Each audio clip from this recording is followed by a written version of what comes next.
Hello guys! Welcome to J. Ruiz Talks at Sentro Artista. At sa araw na ito ay pag-uusapan natin itong Anti-Cybercrime Prevention Act in relation dito sa nangyayaring mapapakalat di umano ng fake news tungkol sa hiwalayang Dominic Roque at Bea Alonzo. Nung nakaraan kasing episode ay nagreklamo itong sina Mayor Bullet Halosos at Congressman Suntay tungkol sa di umano'y paninirang purik sa kanilang mga reputasyon. At para naman magbigay linaw kung ano ba talaga itong cyber libel ay kasama natin ang isang magaling na abogado, isang profesor ng batas sa 3 universidad. Walang iba po kundi si Attorney Aristotel Aris Valera. Magandang araw, Attorney. Magandang araw, Jay. Salamat sa invitasyon. Magandang araw din sa mga nakikinig sa iyo at sa mga dumadami mong mga followers at tagasunod.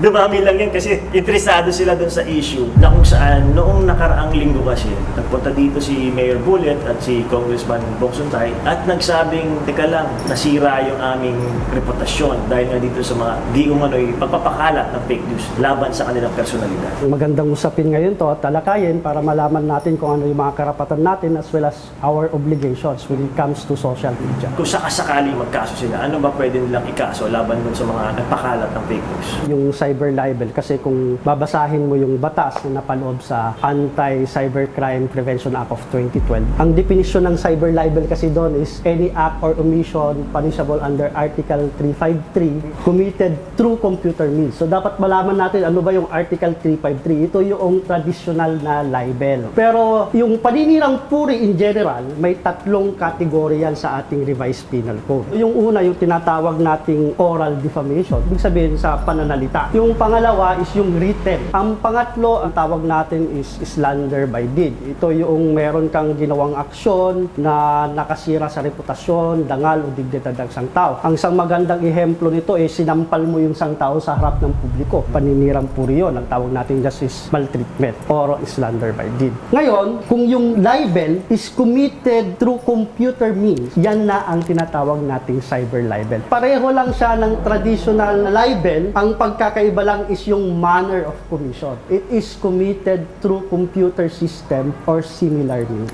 Okay, so social media yan, so social Facebook, media, Instagram, at kung ano-ano pang internet, mga apps sa internet. Since pag sinabi mong cyber libel, yung pagkakalat exponential kasi maraming tao yung makakabasa. Ang penalty ng cyber libel is 1 degree higher dun sa traditional libel. 6 years and 1 day to 12 years or a fine of 200,000 pesos to 1 million. Kaya nga, kung sinasabi nila ang freedom of expression constitutional right, matatagpuan mo rin din sa konstitusyon na no person shall be deprived of life, liberty, and property. Kaya nga, dapat din proteksyonan ng Estado, hindi lang yung karapatan ng isang tao na magsabi, dapat din protektahan ng Estado yung dignidad, reputasyon at dangal ng isang tao. At tulad yan, yung mga vloggers, yung mga internet user, maraming nagsasabi, bakit?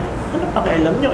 Opinion ko to, freedom of expression ko to, itong mga sinasabi ko ito. Unang-una, walang absolute right. Lahat ng karapatan mo may hangganan. Kaya nga lagi kong sinasabi, every right carries with a certain obligation. Lalo na pag nasa larangan ka ng serbisyo publiko. Your right to freedom of expression ends when the right to honor and privacy of the person begins. Kailangan may balancing of interest yan. So yung Estado ang nagbabalanse niyan. Halimbawa, sa airport, bawal na sabihin mo may bomba. Hindi mo pwede sabihin na freedom of expression ko rin. Sa kaso ni na Mayor Bullet at ni Congressman Suntay at kay Dominic Roque, kumalat itong mga hindi magagandang kwento tungkol sa kanila.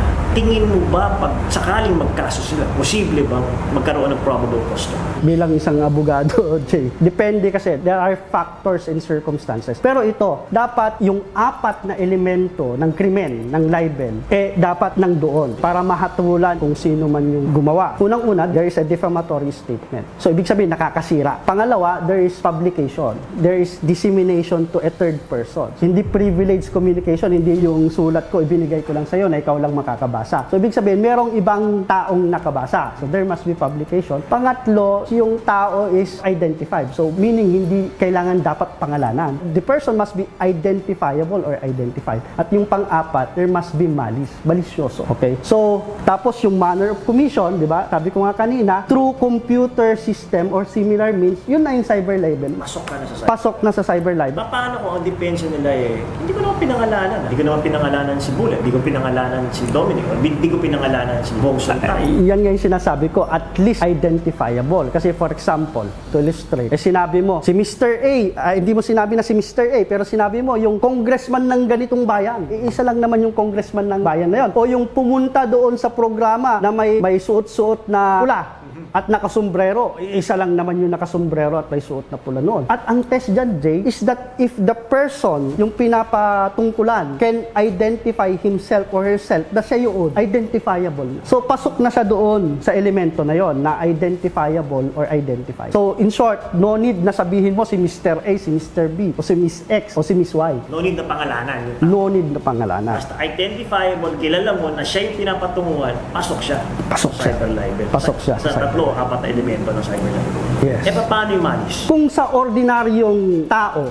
ang author, hindi siya broadcast media, hindi siya radio commentator, yung actual malice is presumed sa defamatory statement. So, anong ibig sabihin yan? Ibig sabihin yan, siya ngayon yung magsasabi na hindi malicious. Yung burden of proof is with the person who made this statement, that it is not malicious, that it is for good motives or justifiable ends. Okay? Ngayon, pag ang author o editor miyembro ng media, broadcast media, meron kasi tayong tinatawag na Qualified Privileged Communication Doctrine. Okay? Na sinasabi niya na may certain leeway yung mga broadcaster saka media. Siguro, napapaloob na rin doon yung mga vlogger. At influencers. At influencer. Kasi purpose for that is that para masabi nila rin sa loobin nila, lalo na pag nag-criticize sila sa tinatawag nating public officials saka public figure, di ba?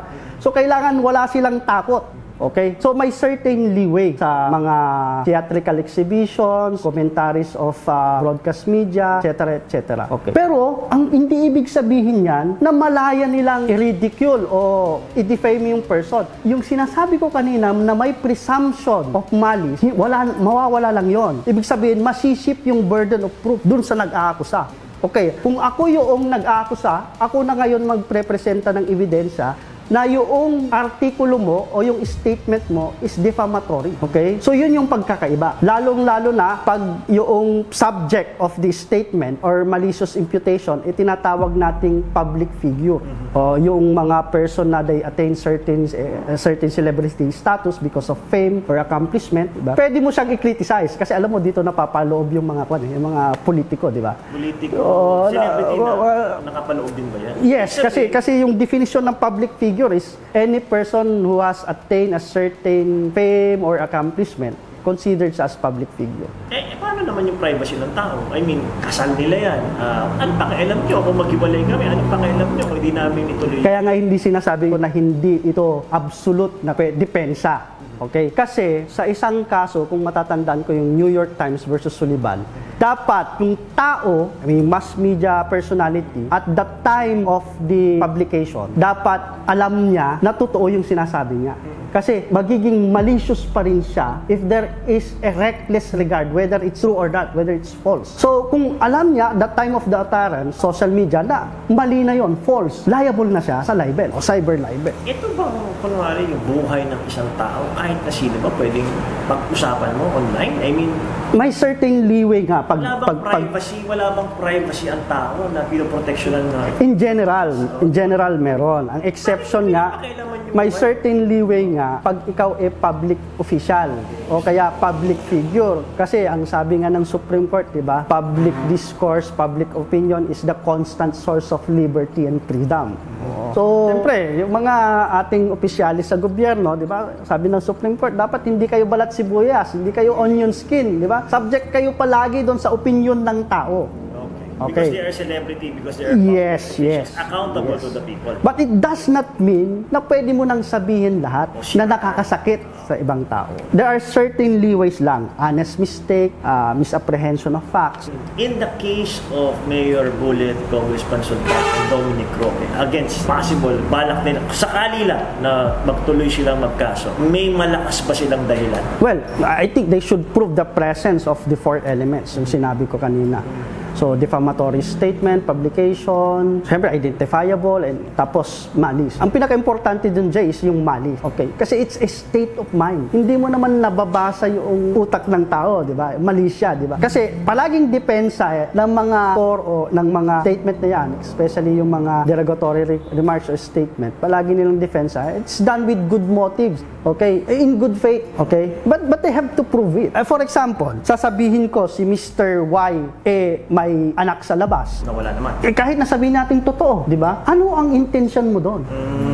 Okay? May ill motive ka ba? Yun ba yung purpose mo? Ill motive? Kaya nga, ang depensa mo, pwede mong maging depensa that it is done with good motives and justifiable intentions. So sa mga vloggers, yun ang pwede nilang depensa. Yeah, totoo naman, and at the same time, it's done with good motives and justifiable. Kung nakikinig si Dominic Roque at saka yung mga ibang kasaktan dito sa issue na to, anong may papayo mo sa kanila? Well, alam mo, Jay, mahirap kasi hindi tayo yung nasa kalagayan nila, di ba? Kasi ang tao lang na makakapagsabi that they are defamed, discredited, ay yung taong in-identify doon sa particular na article yan o particular statement na yan. Ngayon, in general, sasabihin ko sa lahat ng mga public figure, including our public officials, mga politiko natin na nasa pamahalaan, unang-una, wag naman kayong maging balat sibuyas.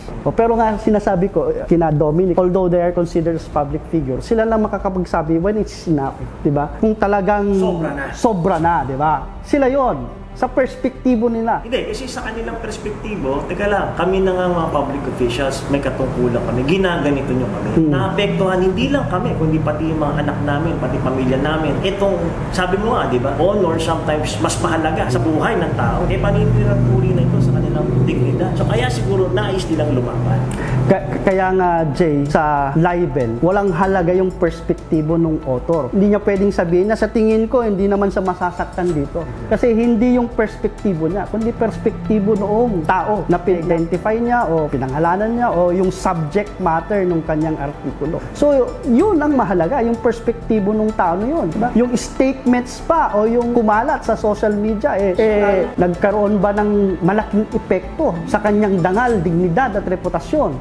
Kahit sasabihin nung author na wala yan, hindi, walang halaga yun. Ang titignan ay yung perspektibo ng tao. Kaya siya ang makakapagsabi kung naging injurious ba yun dun sa reputasyon niya, sa kanyang dangal, kung naapektuhan ba yung dangal niya. Yun ngayon yung iprove niya sa korte. Na naapektuhan siya, nagka-depression siya, naapektuhan yung pamilya, naapektuhan yung gano'ng kabigat, yung lies and rumors. Yes. So siya ang magpuprove doon. Pero, attorney, dito sa issue na to, paano yung mga nag-like, paano yung mga nag-share, nag-click, tapos nag-comment sa issue na to at pinakalat pa lalo itong articles at saka mga videos? Alam mo, magandang tanong yan, Jay. Merong issue na ganyan na nakarating sa Korte Suprema sa Dicine versus Secretary of Justice na since doon sa batas, wala namang sinabi kasi na liable yung may social media interaction, yung like, comment, share. So sabi ng Korte Suprema, nullum crimen, nullum pena sine lehi. Kung hindi pinaparusahan ng batas, hindi dapat natin parusahan.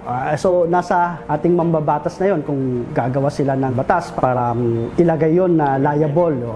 Currently, hindi sila saklaw ng batas kasi ang saklaw lang ng batas is yung editor at yung author. Pero kung ako ang tatanungin mo, Jay, sa opinion ko, o pag sinare mo yon at nagkaroon ka ng sarili mong statement at opinion, inadapt mo lang yung video na yon o statement, tapos naglagay ka na, considered ka na as author. So ibig sabihin, liable ka. Yun yung opinion ko. Pero since wala pang aktual na kaso na nakarating sa Korte Suprema, kung tama nga yung opinion ko na yon, sa kasalukuyan, wala pa. Maraming makakahinga ng maloob. Maraming nag-share eh. Maraming nag-share sa article na yan at sa videos na yon. So, isipin mo, umabot na milyon-milyon yan. Kasi kung sinare mo lang, wala ka namang sariling opinion doon. Sa tingin ko, hindi ka liable. Kasi ang nakalagay nga lang doon sa batas is yung author and editor. Kailangan natin i-define what is the meaning of author in contemplation with the law. Sa mga tingin nila, nasaktan yung pagkatao nila, paano remedy dito? Katulad ni Dominic Roque at saka ni criminal bullet. Saan siya pwedeng pumunta? Ano dapat niyang gawin? O kaya kung sino man naging biktima ng fake news, paano step-by-step process para makakuha ng remedy at hustisya? Well, kasi sa hurdles, di lang sa cyber libel, kundi sa cybercrime in general, paano mo mapipinpoint kung sino talaga yung pinanggalingan yung article na iyon? Kailangan mo yung assistance ng CIDG sa NBI, especially yung cybercrime division nila, para matrace mo yung IP address. Para maikonekta mo na itong artikulo na to o itong defamatory statement na ito na na-post doon sa social media, nag-originate o nanggaling kay ganito. Take note, gaya nga ng kaninang diskusyon natin, ang liable lang yung author at yung nag-share lang hindi liable. Kailangan mong ma-identify kung sino talaga yung author ng defamatory statement na yun. Yun yung karaniwang nagiging problema. Kailangan mong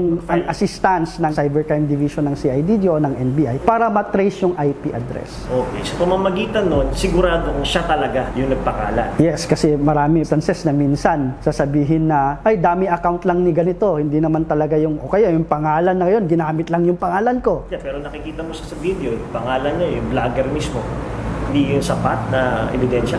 Circumstantial, pwede naman natin sabihin na circumstantial evidence. Alam mo, Jay, ang criminal case, tandaan mo, kailangan mo ng quantum of proof na proof beyond reasonable doubt. Walang bahid na pag-aalinlangan. So kung may konting pagdududa, baka ma-acquit pa yung akusado. Pero dito sa kaso na to, ang liable lang yung author and editor. Yes, kasi nga, yun yung... Kasama ba yung platform? May-ari ng platform?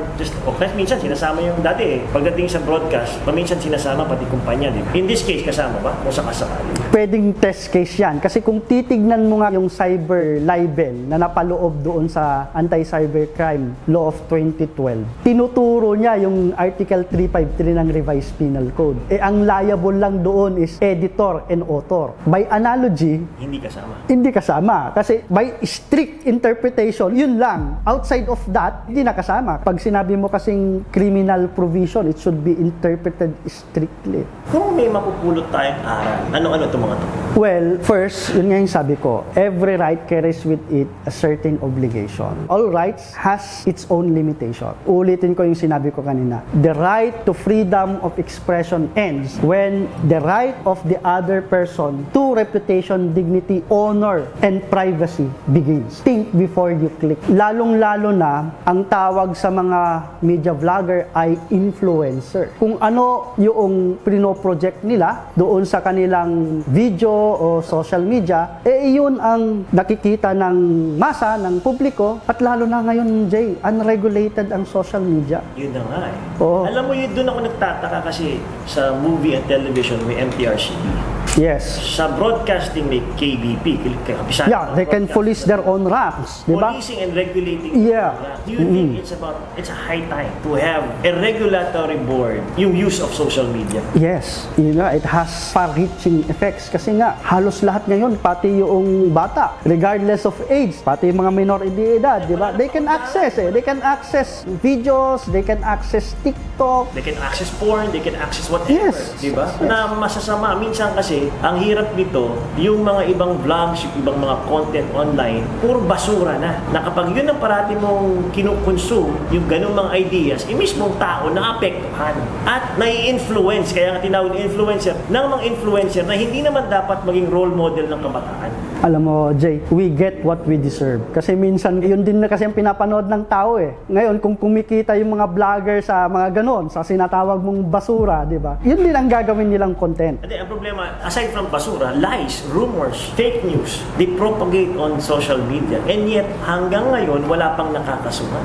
Meron na ho ba kayong alam na kaso na nag-prosper na cyber libel case? Wala pa sa pagkakaalam ko. Kaya nga, it's high time for the Legislative Department to craft a law. Alam ko may mga several pending bills, Senate as well as in the Congress. But it's high time to regulate social media. Kasi meron dyan how to make a buck, how to do this, alam mo yung mga masasamang gawain. Napopropagate pa lalo sa social media at wala itong nagsisensor o wala itong nagre-regulate ba na sinasabi, teka lang, masama yan, hindi pwede gawin yan. yan. Magmura ka sa social media, okay lang. Yes. Walang censorship, walang regulation. Tama. Hindi tama. That's the short answer to your question. Hindi talaga tama. Kailangan natin yung Estado para panghimasukan yung mga ganito kasi nga nakakasira na sa publiko. At yan yung role ng Estado to regulate certain freedom of expression para protektahan ang public welfare, the public in general. Public good. Ang nakakatawa nga, yung iba, nasa ibang bansa, broadcast ng broadcast doon, hindi mo kayang habulin. Di ba? Nag-broadcast kung ano-anong mga kasinungalingan ang ginagawa, pero hindi pa rin mahuli-huli, walang regulation, hindi may block down yung kanilang mga pages, pero patuloy ang papapakalat ng fake news. Yung iba naman, minsan talagang going overboard naman para lang tumami yung likes nila. Patalon sa building, kung anong-anong ginagawa nila. Pero alam mo, Jay, maidugtong ko lang. Alam mo ba na kung babasahin mo yung history ng libel, ang libel talaga hindi ginawa para sa, if you will criticize the government, the public officials, no. Yung history ng libel, sa kanyan, may economic perspective. Kasi dati pag ikaw merchant, siniraan ka ng mga kakompetensya mo dun sa business mo, wala nang bibili sa'yo. Yun na talaga. Yun na talaga. Kailangan natin protektahan ang mga taong bayan dito. Taong bayan. Maraming salamat, Attorney Aris Valera, para dun sa pagpapaliwanag tungkol dito sa issue ng cyber libel, particular dito sa nangyari kina Dominic Roque at Bea Alonzo. Maraming salamat din, Jay. Kaya dapat sana ikaw yung gawin nilang model sa isang media personality. So, maraming salamat mga kaibigan, mga kasentro, sa pagpanood nyo sa amin para maliwanagan ang issue ng cyber libel sa mga nangyayaring issue ng dalawang sikat na personalidad. At abangan niyo po kami ulit sa mga susunod na episode ng J. Ruiz at Sentro Artista.